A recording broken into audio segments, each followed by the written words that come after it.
Hello, people of YouTube. I am with the most lovely Tony, and we will from now on be hosting the OnlyFans podcast, where you can find out everything juicy with us getting drunk and all the tips and tricks that you might want for OnlyFans. And if you're only here for the tits, we also have 4 of them. So yes, good. we do. Yeah. Okay, so we have done a little bit of research today about what we should be discussing, and we have come up with a few things that could be quite controversial, e.g. the Belle Delphine situation. But yeah, so we have a good few things to get through. Okay, so first one that people would like to know is, what is OnlyFans? Where did you hear about it? Like, why did you sign up? The whole details. If you don't know, like if you're completely brand new to this and you don't know what OnlyFans is at all, it's yeah, essentially.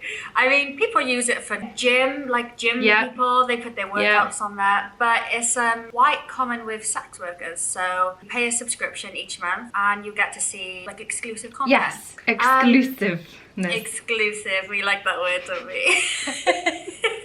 I started OnlyFans, like, I think I've been doing it one of the longest out of us all. I've been doing it for like 3.5 years. What about you? Really? Yeah. Wow, that's insane. I started on January the 1st in 2020. Oh my god. Just been your year anniversary. Oh. I know. On January the 1st, I was like, wow, like it's insane how quick it's gone, but also how as soon as I was like, I don't give a fuck anymore, I'm doing it. It was like one of the best years of my life, like by far. Yeah. Well, yeah, you've smashed it in a year. That's incredible. Thank you. Where did you first hear about it that made you want to sign up? I was doing like amateur modelling, so like just like arranging modelling shoots with like local photographers. Yeah. And a photographer mentioned to me that if I did any pictures during the photo shoot which were too maybe like risky for Instagram, as you know what Instagram's like, that I could put them on OnlyFans and people would subscribe to see them. So when I first started OnlyFans, all that was on there was like pictures of me covering my boobs, like professional photos, if you know what I mean. Obviously, I've come a long way since then. But me also. Here.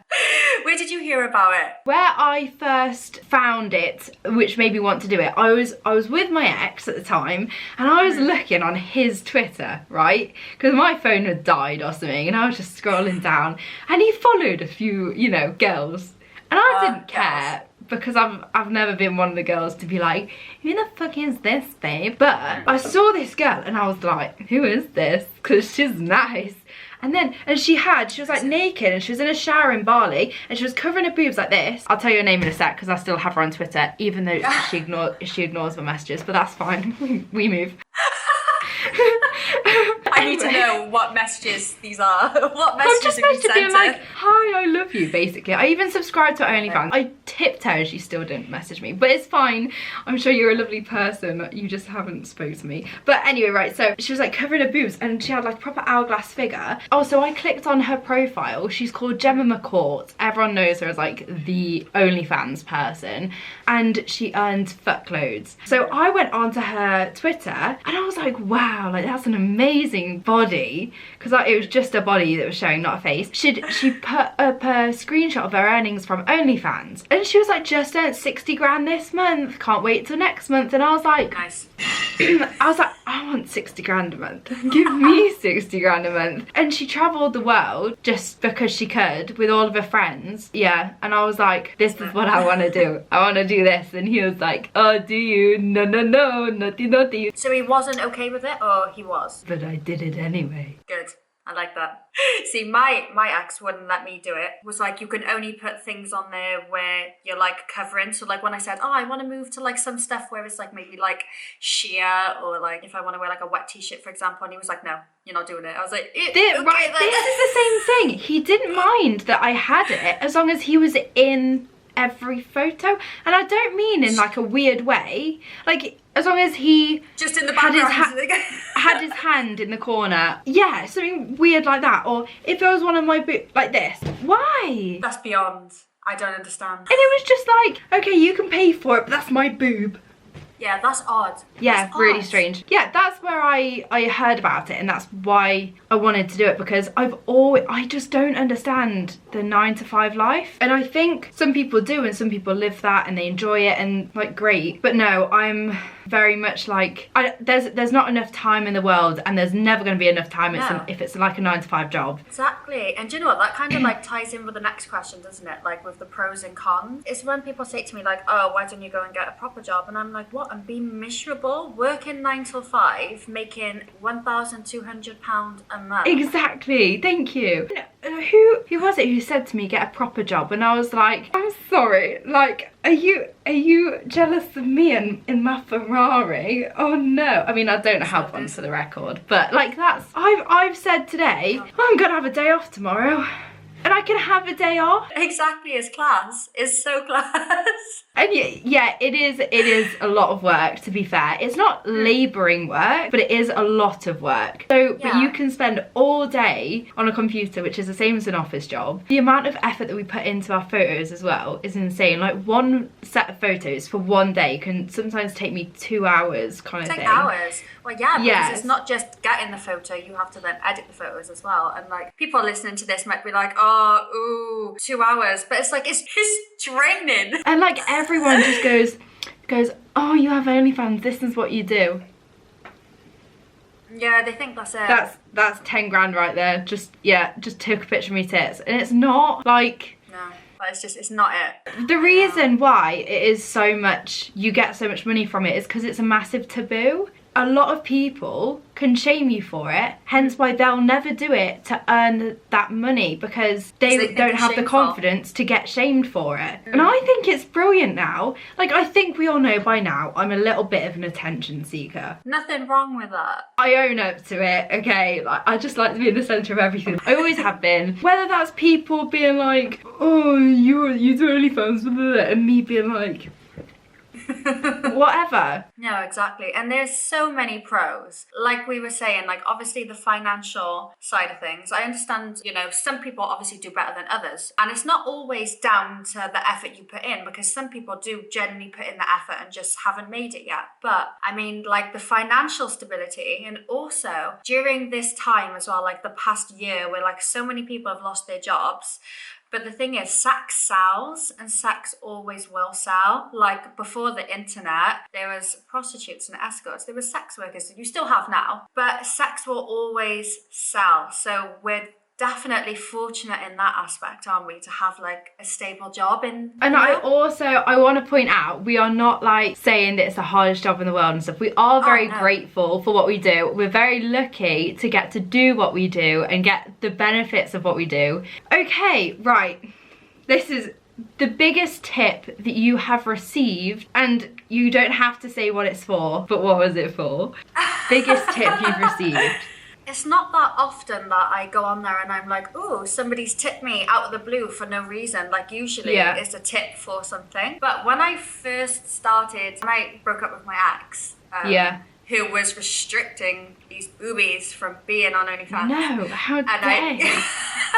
And I finally got the boobies out. They gave me about $1,000 in a week. So like, they kept like tipping, because this was before Bella Thorne, so you were able to tip over 200, right? Oh, the days. Those were the days. Fuck you, Bella. So I got about $1,000 in a week, but it's not loads. It doesn't really even fit into those categories, but it's just extremely funny. So I've got a guy on my OnlyFans, obviously won't mention any names. He is obsessed with me, you, and Rhiannon. So he sends me like daily messages about what he would want me, you, and Ree doing to him every single night.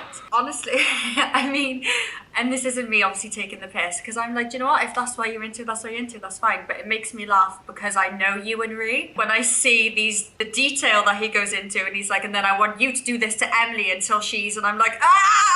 I think that this is the weirdest thing, because before YouTube, this would have probably been normal to me. These two are the sexy girls, but now it's like with YouTube, and especially like things like this podcast or just meeting you all, I'm a fucking weirdo. Like, I'm so weird. So now the thought of like doing things like that, when I know you or Rhiannon, it's like, oh, okay, oh god. I mean, there is indeed things on our OnlyFans We're not ruling it out completely, okay? No, it's just not. like, I'm admitting this openly so no one can bully me. I feel like when people get to know me, they're like, oh, the sex appeal has gone. So I'm really surprised that OnlyFans does so well, because... Well, I was thinking the same. I did a photo shoot with Lily, Ree and Tegan on like Friday, and the day before. How did it go? It was good. It was really good. Like, a couple of us are not too happy with the pictures per se, but it was okay. It was all right. We got some okay stuff. But the night before, Spin the Bottle got suggested for us to do for our OnlyFans, and then it was like really sexy things, like kiss each other, spank each other, twerk, like suck each other's finger.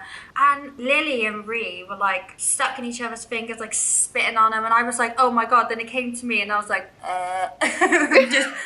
Right, can I just say, I know what Lily is like, especially, and unreal. That girl has got sauce like fucking hell. It was unbelievable. Everything honestly, she does. I was watching it. I was like, I am so not sexy in comparison to you guys. And I was just saying, I know. She like lick your finger. Yeah. And then she said like. So the next thing that I wanted to talk about, which could be is quite controversial. Okay. What are your thoughts on the whole Bella Thorne scandal? I guess you could call it a scandal in regards to OnlyFans. From the bottom of my heart, from the heart of my bottom, you're an absolute tit.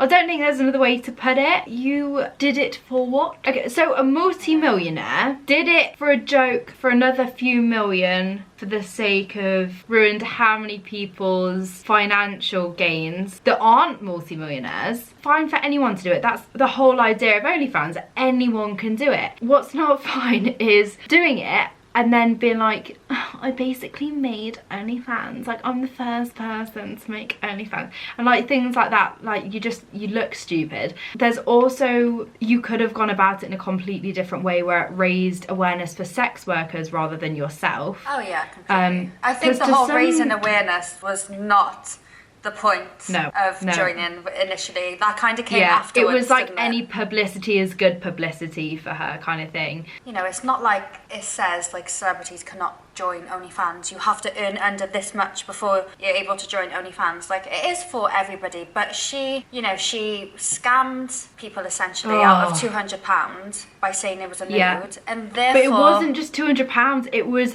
thousands of people of £200. Exactly. Like, so much of that $2 million that she earned was a scam. You're a dickhead. Like, I know that I remember seeing something on Twitter that she was like, oh, just so you know, OnlyFans deciding that there was a limit to the amount of tips that could be sold, and changing, you know, how frequently your money can be withdrawn was nothing to do with me. And it was like, well, that is convenient, isn't it? Because it all seemed to happen just after you scammed people. Yeah, literally. And then she had to have meetings with them and everything. Like hundreds of thousands of people are creators on that app. You know? I'm pretty sure it's in the millions. It's in the millions. Well, wait, hang on. Oh, in 2019, OnlyFans reportedly only had 60,000 content creators. I bet that is flown. In 2020, OnlyFans had 700,000.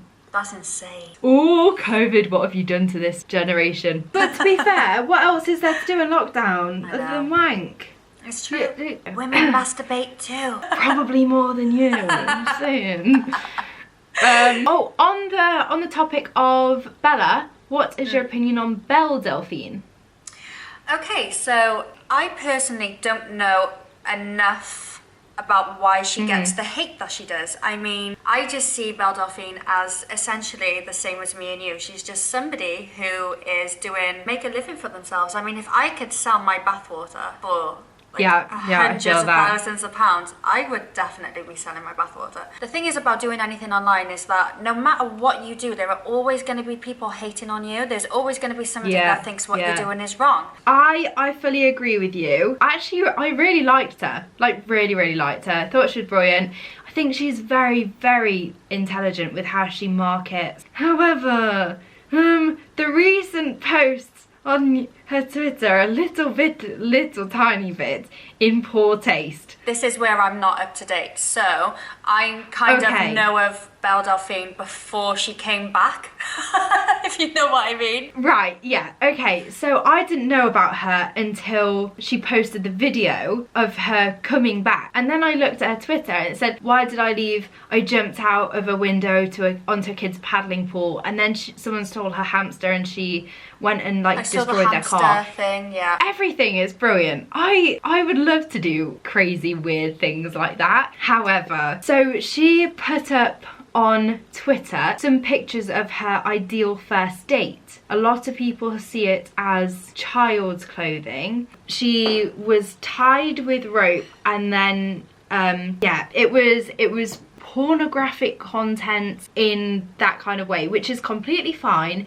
if it's two consenting adults, if it's done under a paywall with a trigger warning for people that are asking for it, that's like clearly said it is two consenting adults, this is what you want, this is what you get, no person who doesn't want to see it doesn't have to see it, blah blah blah. But it is going to promote to men that this is normal and it's not okay. And also it's not okay for people who have been in that situation themselves. Exactly. I guarantee people do not want to see this. So no, I agree. Yes. Then she posted a why I'm not sorry, and she basically said why should she have to put a trigger warning, her whole Twitter is pornographic content. So then in backlash she posted a second thing where she was dressed kind of the same, tied up, being pushed under the water with bubbles coming out of her mouth in a bathtub, and she put my second favourite first date or something like that, and I was like, oh. And then she posted one, someone in a balaclava like ragging her hair about, brushing her teeth, saying trigger warning. Yeah, that's not good. But oh dear, I really liked her. I was like, she is, if you look at the work that must go behind what she does and what goes on in her brain to think of the things that she does to get whatever kind of publicity, it's insane. She posted 4 YouTube videos and has like nearly 2 million followers. Yeah, it's ridiculous, isn't it? Crazy. But oh god, I think you went too far. Very much too far. But she's taken it down now, or Twitter has, or someone has. Okay, this is a very, very good one. And I have a question to ask you about this one. Go on. So, the thoughts on the future of OnlyFans and acceptance of sex workers in society. So I think that sex work is always evolving. You know, when the internet came around, you've got cam work, and then, for example, you have like, what do you call the people who do the phones?